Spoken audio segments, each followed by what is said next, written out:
Hello engineers, welcome to the Mechanical Training World channel. Starting today, we will be diving into an important topic from the ASME Boiler and Pressure Vessel Code Section 8 Division 1, especially openings and reinforcements.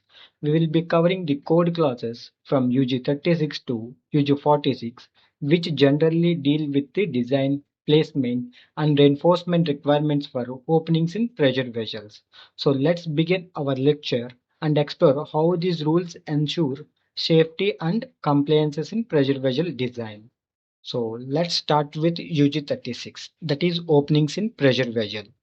Before starting the code points, so I want to explain something about openings. So firstly, what are openings, guys? So what are openings in pressure vessels? Openings are purposely made holes in the vessel head or shells, guys. So these are not accidental. They are designed to serve specific functions. So generally in pressure vessel, your openings looks like this. So here. So these are manways. So common types of openings includes, so the very first one is nozzles. So these are nozzles, guys. These are the nozzle openings. So which are used for connecting pipes or equipment for inlet and outlet of fluid. And next one is manways. So this is your manway, guys. So these are the large openings that allows a person to enter into the vessel for inspection or maintenance. And next one is handholes.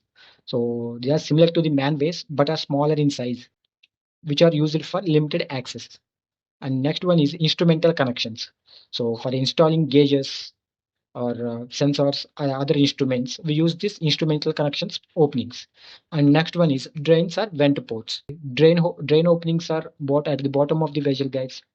So this is used for removing the fluid or gases from the vessel, and vent ports are at the top, guys. So to release the excess gases. So these are the common type of openings, guys, which are essential for the operation, maintenance, and safety of the vessel.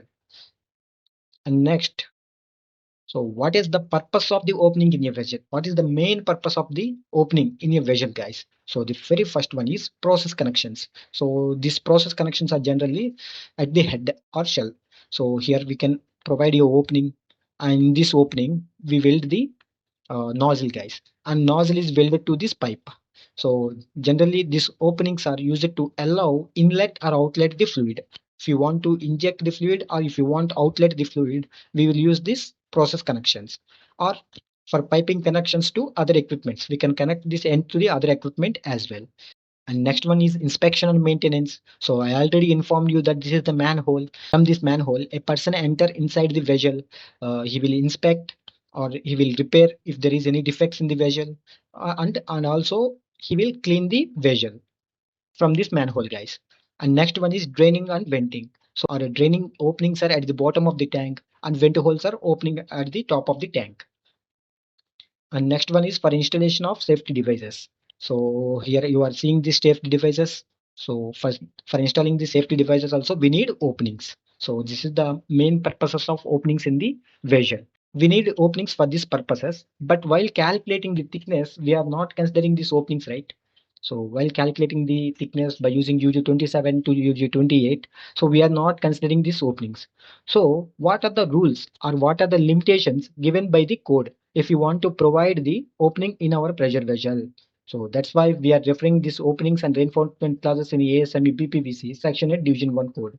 So let's start with the first class UG-36, guys. So let's start with UG-36, that is openings in a pressure vessel.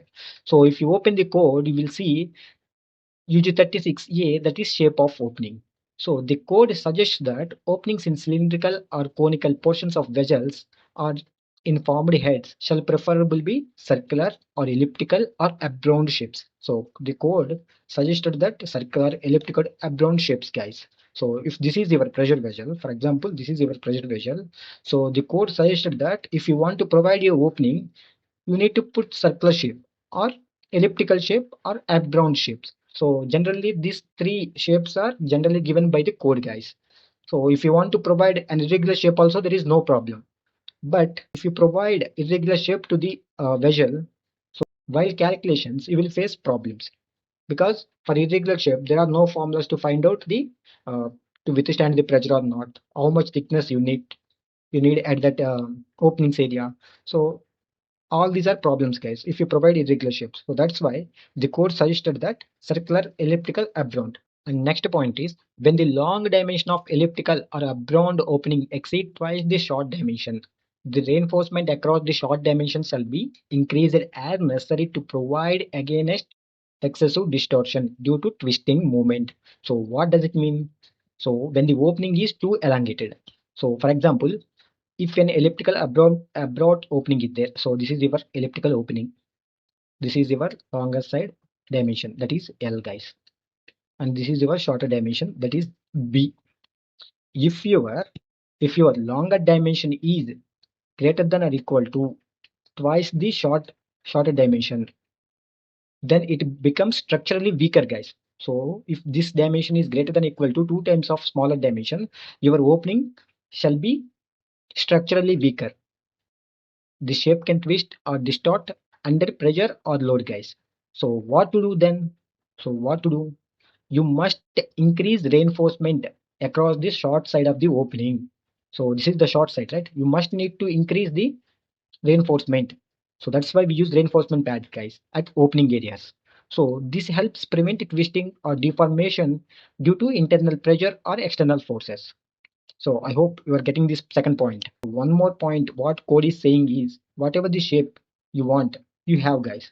But if you're not able to find the calculation, then you need to do proof test for that part. If you're unable to do calculation for that shape of the opening, you need to do proof test for that part, guys. So this is all about UG-36A shape of the opening, guys. In next lecture, we will see UG-36B, that is size of opening. So till now we have seen shape. In next lecture we will see size of opening.